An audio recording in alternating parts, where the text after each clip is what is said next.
Oke, halo selamat malam. Di next video, oke, ini saya bongkar lagi, tapi ini bagian exhaust karena tadi berbet 2 hari ini berbet, terus saya bongkar. Saya kepikiran kalau sensor karbonnya, sensor CO2 nya ya, sensor O2 atau apa itulah yang ada di posisi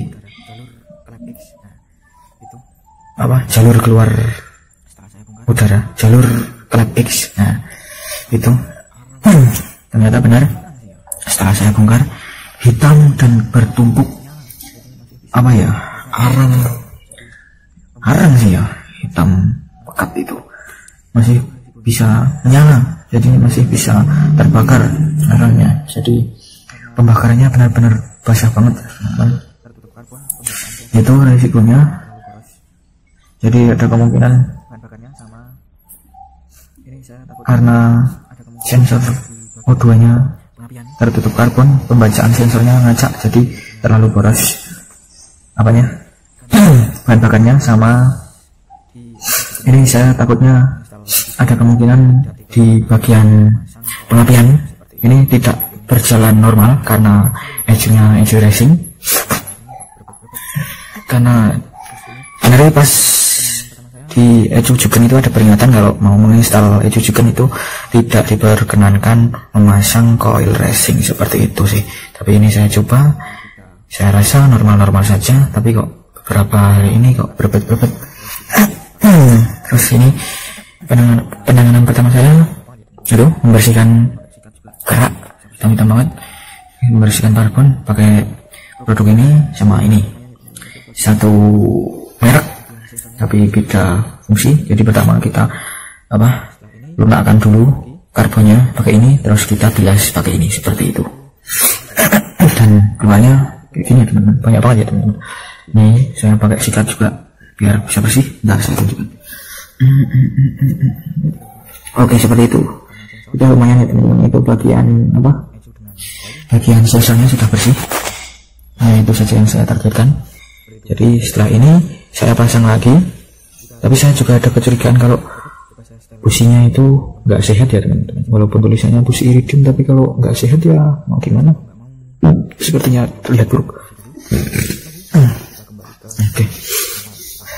Nah, jadi ada tiga kemungkinan, karena sensor, karena hubungan ecu dengan coil, terus karena businya. Penyebab berbetnya ada 3 kemungkinan. Seperti itu. Jadi ini penanganan pertama, saya bersihkan. Jika besok masih berbet, coba saya setel pembakarannya, settingan edge-nya dulu kalau masih. Oke, halo teman-teman.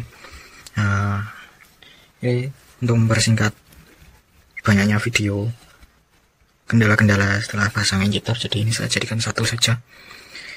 Oke, jadi setelah pembersihan sensor O2 yang di jalur knalpot atau jalur X dari head mesin, itu sudah saya coba sekitar 1 minggu, enggak sampai 1 minggu, 3 harian, tapi ternyata mesin masih tetap berbet. Terus saya sebelum memvonis kalau yang bikin berbet itu coil ataupun busi, saya memutuskan untuk melepas injektor KTC kembali ke standarnya, dan ternyata boom, alhamdulillahnya memang benar, kendalanya tetap di injektor.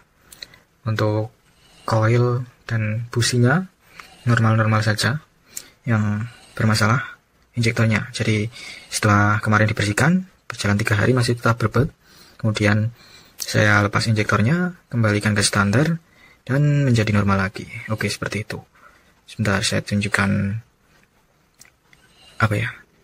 injektornya. Oke, ini dia injektornya yang sudah saya lepas dan kembali ke standar.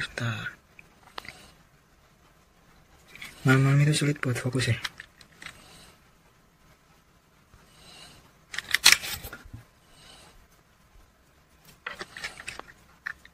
Nah, seperti ini. Ini injektornya yang kemarin. Untuk kondisi injektor normal-normal saja teman-teman. Cuma memang mesinnya benar-benar gak bisa buat injektor debit besar seperti ini. Sisi mesin tidak support seperti itu.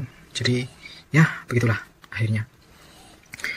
Jadi besok untuk dynonya keadaan yang diupgrade beda dari rencana. Jadi keadaan yang diupgrade TPS Racing sama ECU Racing, tapi limitnya masih saya setting sama di 9250 seperti itu. Oke, untuk kedepannya kita akan menampilkan hasil video dyno test dari hasil upgrade TPS dan upgrade ECU Chicken Racing Turbo basic seperti itu. Tapi masih tetap saya lakukan uji coba sebelum saya dyno. Jadi ini berjalan sekitar satu mingguan. Terus besok mau saya coba untuk perjalanan jauh. Apakah mesinnya masih tetap normal? Untuk settingan jukennya saya setting sendiri ya teman, belum reset ke bengkel untuk disesuaikan dengan remap ya, setting ECU lah seperti itu. Kalau ada dana lebih sisa ya kita setting ECU, karena itu bukan masuk program ya teman-teman. Program saya hanya upgrade sektor-sektor. Tapi untuk settingannya sederhana sih teman-teman. Untuk RPM TPS bukaan di atas 10% itu bahan bakar saya boroskan 10% juga. Untuk pengapian saya bikin lebih lebar sekitar 1,5 derajat sampai 2 derajat, itu semua dari RPM awal sampai RPM limit, dari TPS 0 sampai TPS 100%. Oke, seperti itu. Settingannya sederhana sekali, jadi tidak berpengaruh banget. Sekian dulu videonya. Ini video terakhir dari problematika upgrade sensor aktuator yang sedikit rumit ini, beberapa video. Semoga enjoy for my channel, follow my channel. Terima kasih sudah menonton.